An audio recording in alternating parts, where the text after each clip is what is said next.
Namaskar and welcome to StudyIQ. I am your friend Rahul Saigaonker. I'm quite sure you all are surprised looking at the image behind.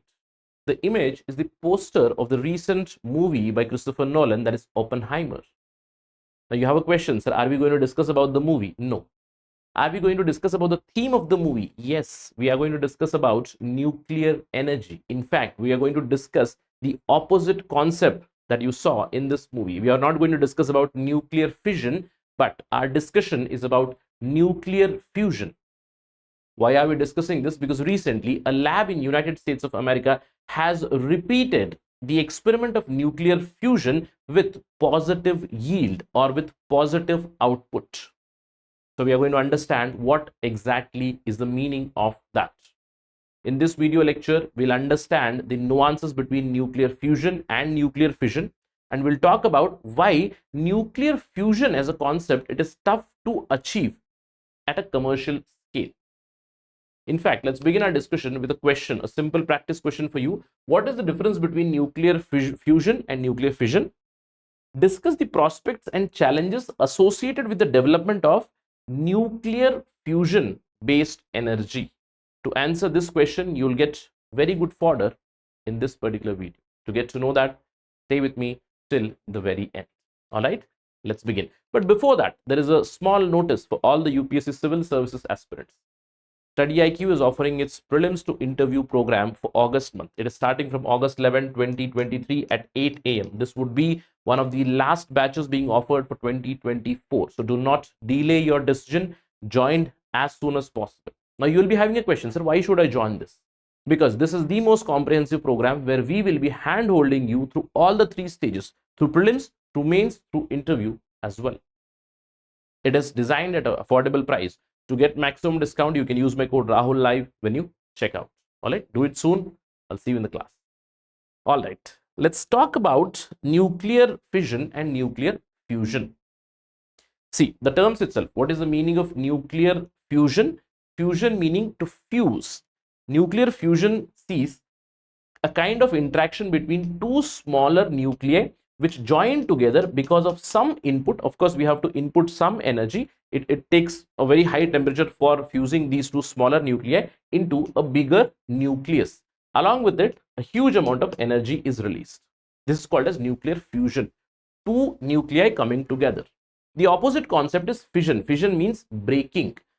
A larger nuclei, it breaks because of some sort of energy input. A high energy neutron, when it is directed towards a larger nuclei like uranium, uranium breaks into two daughter nuclei, releasing energy.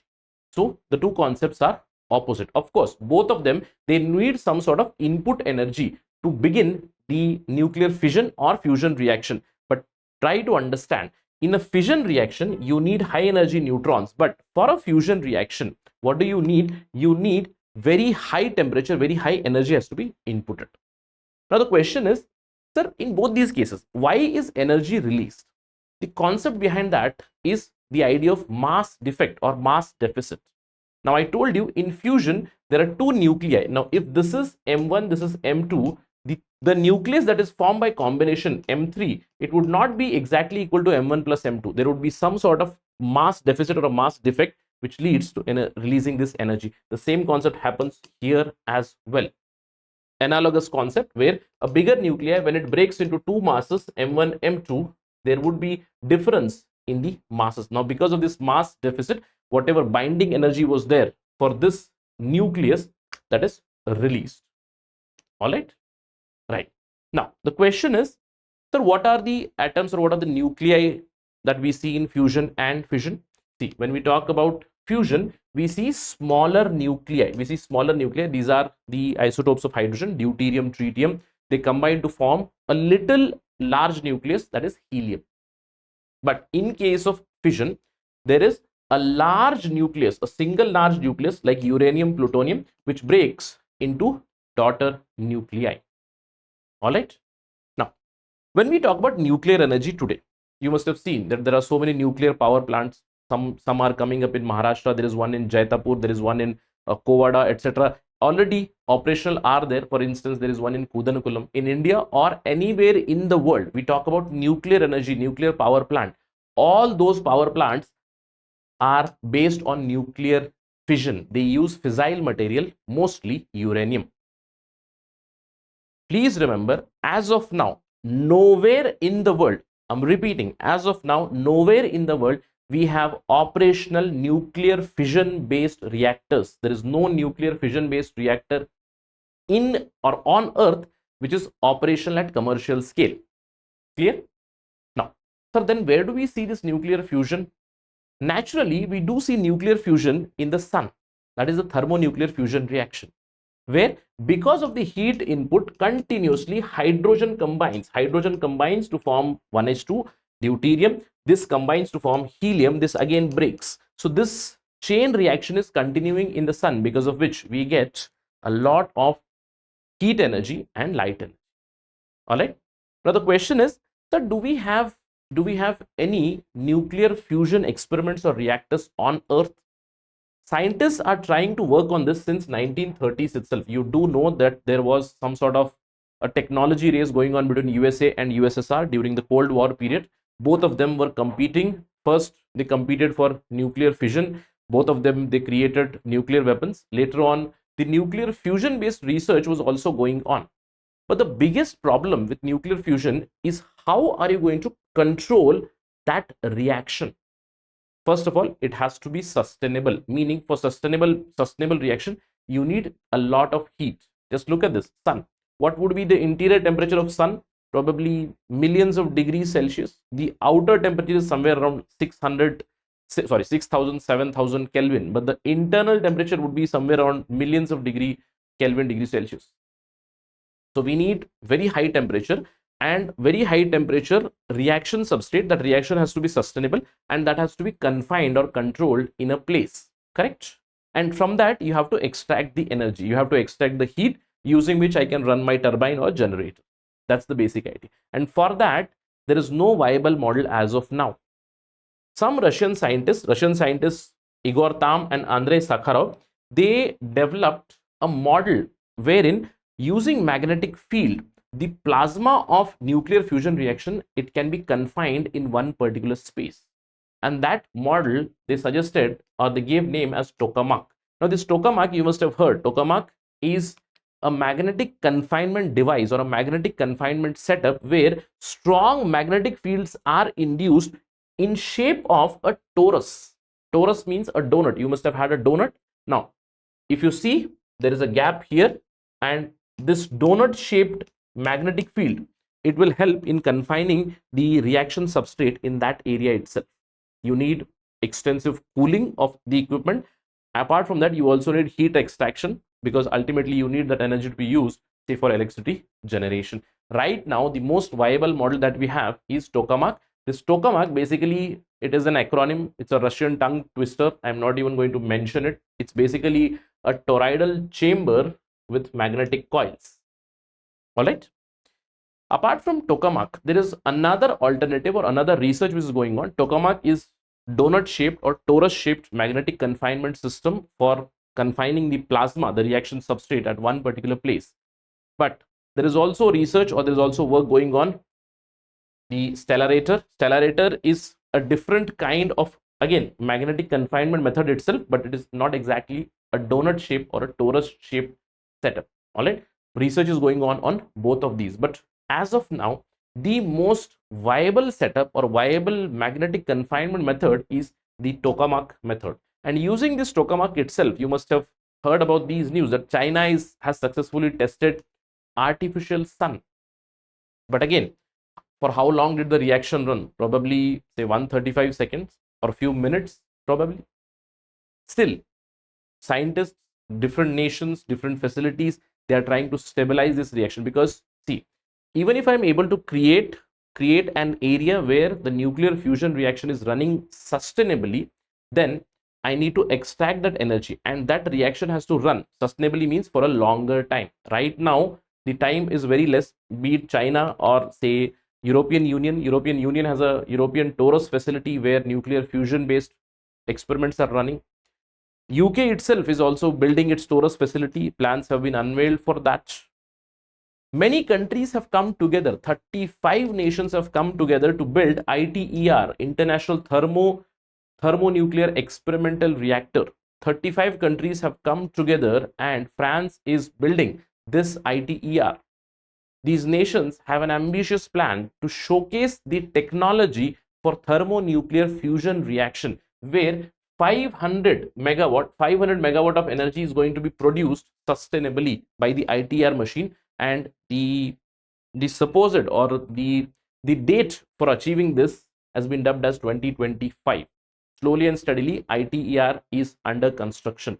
India is one of the major partners in ITER. We have already supplied a lot of cryo lines, cryo pipelines to this ITER. So what is the conclusion of the discussion till now?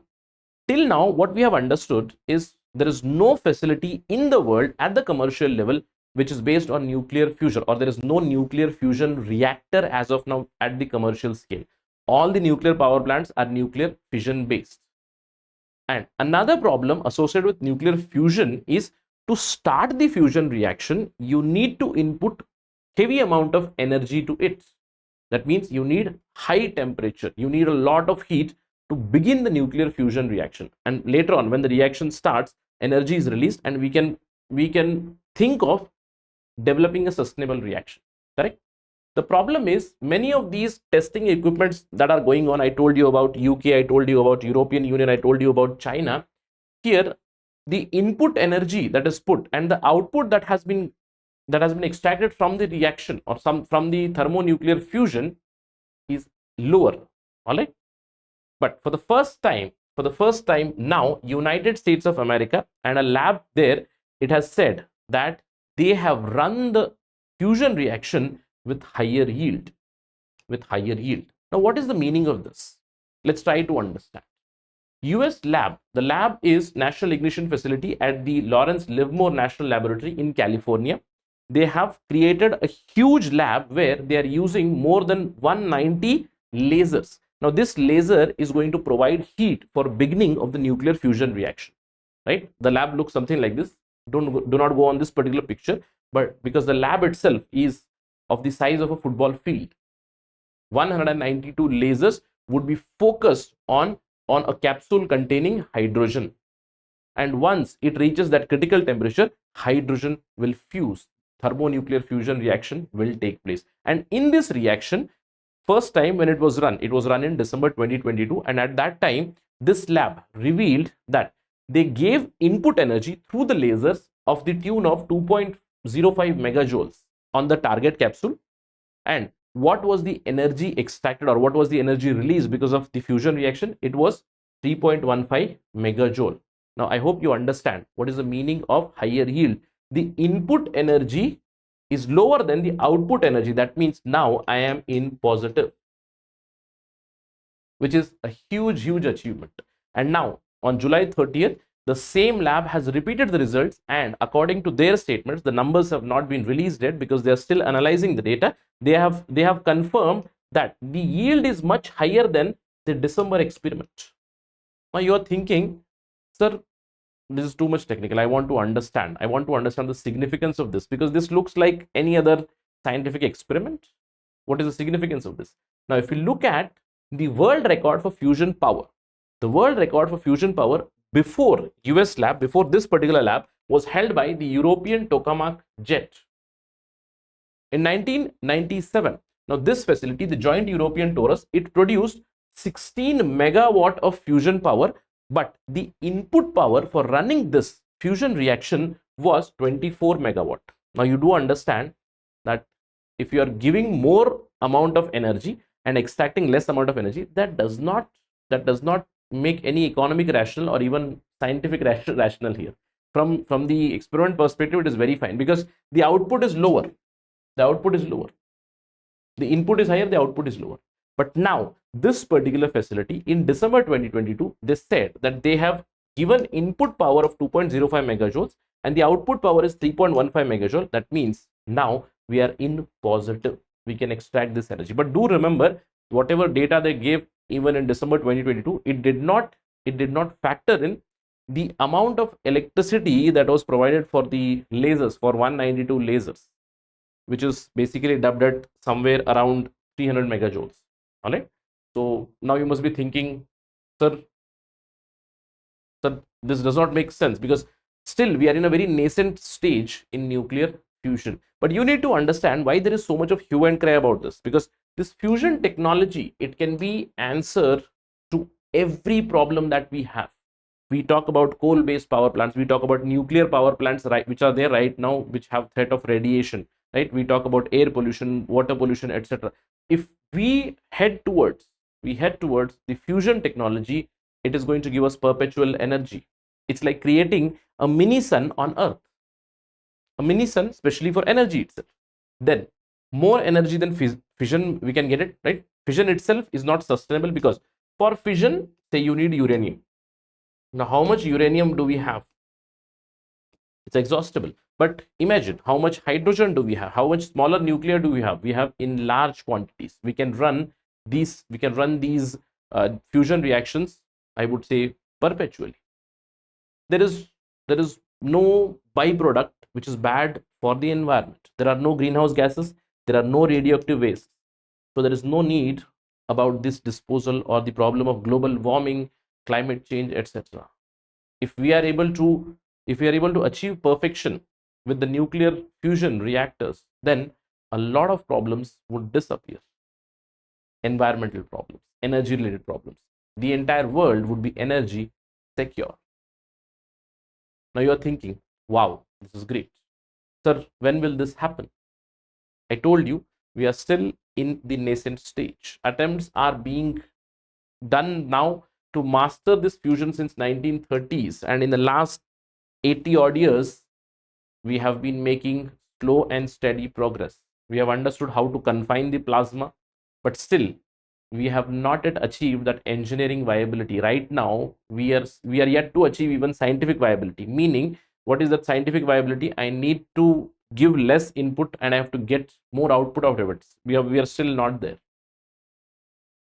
Scientists, what do they tell? That nuclear fusion reactors, they can generate electricity probably in the upcoming decades. It needs at least 2 decades still. But I hope you do understand what is the problem. Now, the problem is how to control this fusion reaction, how to control the fusion plasma, and how to extract energy out of it, maintaining sustainable reaction. This is the biggest challenge in front of the scientists as of now. Now, to begin the reaction, you have to input the energy, but the output that you take out of the sustainable reaction, that has to be higher. So we are still struggling with building this scientific viability. Once this is proved, once a lot of research is done, papers are published, then probably we'll move towards the engineering aspects, because it also needs engineering viability. Because you do understand, if the reaction is taking place at a very high temperature, say about 5,000 6,000 degrees Celsius, then the entire equipment, it would be heated a lot. That means you need, first of all, cooling equipment for the entire reactor to run. So we need to develop that engineering viability also probably in future. But we will be following this nuclear fusion based reaction, all right, or sorry, nuclear fusion based research, I had to say, all right. But from exam perspective, I hope things are clear for you. Difference between nuclear fusion, nuclear fission. I am reiterating, I'm repeating that as of now, there are no commercial nuclear fusion reactors in the world. Not in India, in the world. Only nuclear fission based reactors are operational at the commercial level. Clear? Right. If there is any development, we'll talk about it. But let me end my discussion with updates on India, because we are all bothered about India. So what is India doing here? Now, India is also trying to build its own Taurus facility, or the Tokamak facility.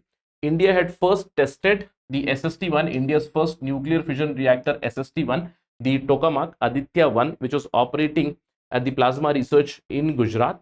And now India is building Aditya-2 at the same Institute of Plasma Research in Gujarat. India is also a very important member of the ITER, International Thermonuclear Experimental Reactor. I told you that we have supplied kilometers together of cryo lines, meaning the entire facility, the ITR, it has to be cooled down.